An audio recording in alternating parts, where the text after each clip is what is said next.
रहनुमा नून लीग तलाल चौधरी का कहना है कि पीटीआई एक नहीं 100 जलसे करे, लेकिन दोबारा 9 मई नहीं होने देंगे। पीटीआई को जलसा करना है तो आइन और कानून के दायरे में रहकर करे, जलसे करें लेकिन रंगबाजी और शोबदाबाजी ना करें। इन जलसों से IMF का मुआहिदा नहीं रुकेगा, न मईशत को कोई धचका लगेगा। बार बार जलसा जलसा कहकर ये तासुर ना दें कि इंतजामिया आपको जलसा नहीं करने दे रही। उम्मीद है आप स्मार्ट जलसा करके दिखाएंगे। उन्होंने कहा कि जलसे का वाहिद मकसद NRO है। ये NRO चाहते हैं, इनकी सियासत का मकसद एक ही है कि अडियाला के मुजरिम को मुआफी दिलवाई जाए।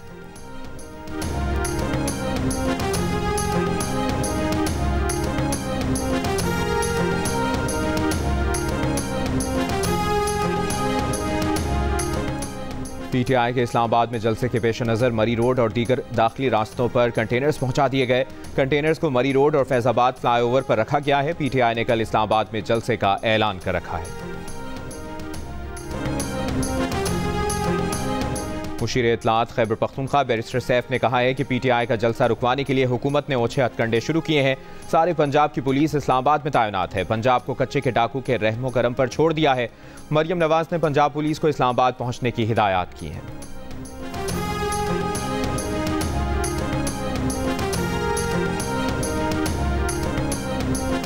6 सितंबर को 4 खवारिज के एक ग्रुप की जिला मोहम्मद में FC हेडक्वार्टर पर हमले की कोशिश। ISPR के मुताबिक सिक्योरिटी फोर्सेस ने खवारिज ग्रुप की कैंप में दाखिले की कोशिश नाकाम बना दी। चारों खवारिज खुदकुश बमबारों को किसी किस्म का नुकसान पहुंचाने से पहले ही हलाक कर दिया गया। इलाके में किसी और खारजी के खात्मे के लिए क्लियरेंस ऑपरेशन किया गया।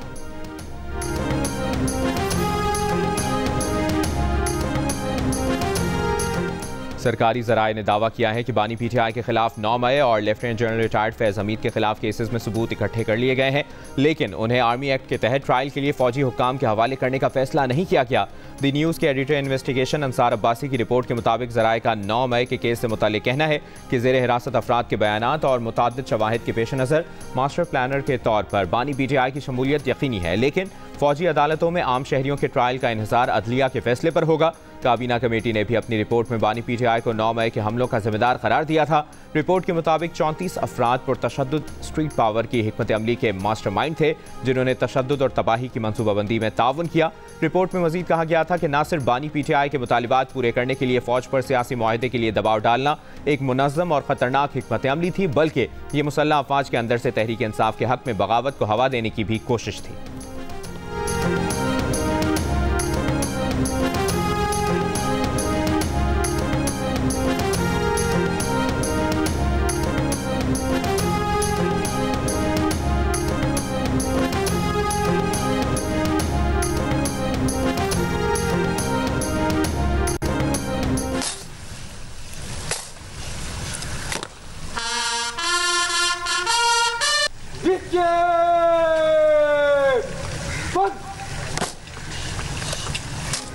उन्नीस 1965 की जंग में 7 सितंबर को लड़े जाने वाले फ़ज़ाई मार्के की याद में यौम फ़ज़ाइया आज मनाया जा रहा है।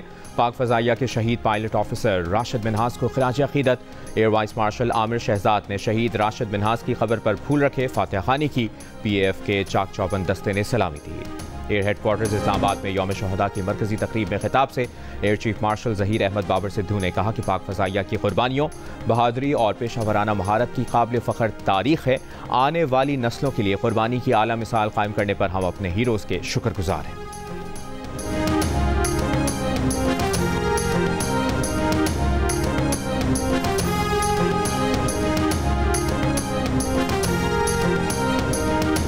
बानी पीटीआई के वकीलों को अडियाला जेल में दाखिले से रोकने के खिलाफ दरखास्त पर इस्लामाबाद हाई कोर्ट ने तहरीरी फैसला जारी कर दिया। तहरीरी फैसले में कहा गया है कि वकीलों की शिकायत से मुतालिक जेल इंतजामिया और वकीलों के बयानात में तजाद है। गैर जानिबदार जायजे के लिए ज़रूरी है कि अदालत अपने आंख और कान तैनात रखे करे। अदालत 3 वकीला पर मुश्तमिल लोकल कमीशन कायम करती है। हर अदालती तारीख पर कोई एक कमिश्नर अडियाला जेल जाकर जायजा लेगा। अदालत ने कहा कि जेल, अदालत या मुलजिम तक रसाई में दुश्वारी पेश आती है तो लोकल कमिश्नर रिपोर्ट करेगा। वकीला की गाड़ियों को जेल के बाहर के दरवाजे पर नहीं रोका जाएगा। वकीला को जेल के अंदरूनी दरवाजे तक गाड़ियां ले जाने की इजाज़त होगी। जेल हुक्काम 10 मिनट के अंदर सिक्योरिटी चेकिंग मुकम्मल करने के पाबंद होंगे।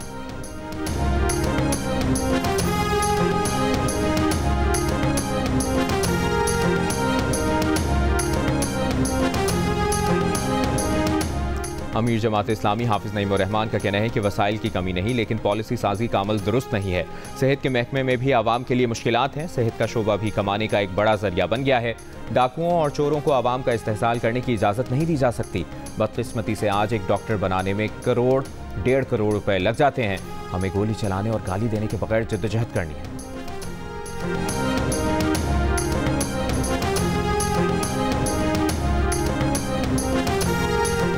वज़ीर आला बलूचिस्तान सरफराज बुगटी का पीपल्स पार्टी के रहनुमाओं और अरकान असम्बली के एजाज़ में जोहराना। कहा, बलूचिस्तान में गवर्नेंस की बेहतरी के लिए कोशा है। बलूचिस्तान हुकूमत में शामिल इत्तेहादी जमातों को साथ लेकर चल रहे हैं। बलूचिस्तान की बेअमनी में मुल्क दुश्मन अनासर मुलविस हैं। तय कर चुके कि दहशतगर्दों को मंतकी अंजाम तक पहुँचाएंगे। रियासत की रेट हर सूरत बरकरार रखी जाएगी।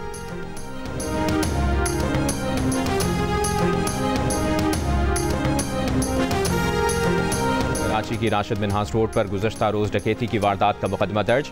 कंपनी के गार्ड की मुद्दत में दर्ज FIR में कत्ल, इक़दाम कत्ल, डकैती, पुलिस मुकाबले की दफात शामिल। मुकदमे में कहा गया है कि सिक्योरिटी कंपनी की गाड़ी रकम लेने बिल्डर्स के दफ्तर पहुंची। 2 मोटरसाइकिलों पर सवार 4 मुल्ज़मान ने कंपनी की गाड़ी पर फायरिंग की। मुल्ज़मान की फायरिंग से एक साथी गार्ड और 2 राहगीर जख्मी हुए, जो बाद में जाँ बहक हो गए। मुल्ज़मान 2.5 लाख रुपए, सिक्योरिटी कंपनी की राइफल और ज़रूरी दस्तावेजात लेकर फरार हो गए। फायरिंग से जाँ बहक शख्स की मैयत इस्लामाबाद रवाना। पुलिस के मुताबिक मकतूल अब्दुल वहीद अपने भाई से मिलने कराची आया था।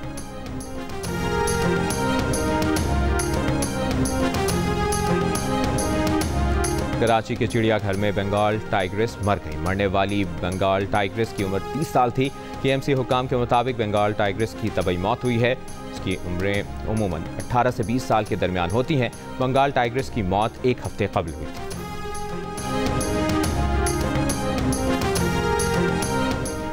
कनाडा में गिरफ्तार पाकिस्तानी नौजवान मोहम्मद शाहजेब पर न्यूयॉर्क में यहूदियों पर हमले की मनसूबाबंदी की फर्द जुर्म आयद कर दी गई। 20 साला मोहम्मद शाहजेब को 4 सितंबर कनाडा से अमेरिका जाते हुए ब्रुकलिन में यहूदी सेंटर पर 7 अक्टूबर को हमले की मनसूबाबंदी के इल्ज़ाम में गिरफ्तार किया गया था। मोहम्मद शाहजेब पर दाइश की मदद और वसाइल फराहम करने की कोशिश का इल्ज़ाम भी आयद किया गया। मुल्ज़िम को 13 सितंबर को मॉन्ट्रियल की सुपीरियर कोर्ट में पेश किया जाएगा। रॉयल कैनेडियन माउंटेड पुलिस के कमिश्नर का कहना है कि कनाडा में इस तरह के नफरत पर मबनी जुर्म की कोई जगह नहीं है। अमरीकी अटॉर्नी जनरल का कहना है कि मुल्ज़िम 7 अक्टूबर को इसराइल पर हमास हमलों का 1 साल मुकम्मल होने पर यहूदियों को दाइश के नाम पर कत्ल करना चाहता था। FBI और कैनेडियन हुक्काम की बरवक्त कार्रवाई से साजिश नाकाम बना दी गई।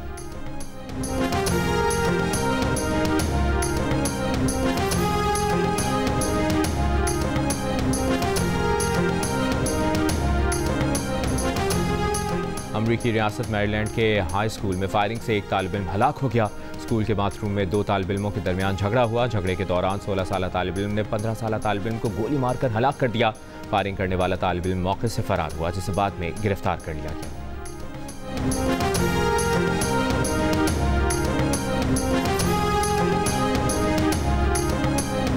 गजा पर इस्राइली हमले जारी। इस्राइली फौज की नुसीरात, अल-बुरेज कैंप, खान यूनिस और गजा सिटी में बमबारी। गजा में सुबह से जारी इस्राइली हमलों में अब तक 18 फ़लस्तीनी शहीद, जबकि अल-बुरेज कैंप में इस्राइली बमबारी से 10 फ़लस्तीनी जख्मी हुए। अक़वाम मुत्तहिदा की रिपोर्ट के मुताबिक पीर से जुमेरात के दौरान गजा पर इस्राइली हमलों में 110 फ़लस्तीनी शहीद, 230 अफराद जख्मी हुए।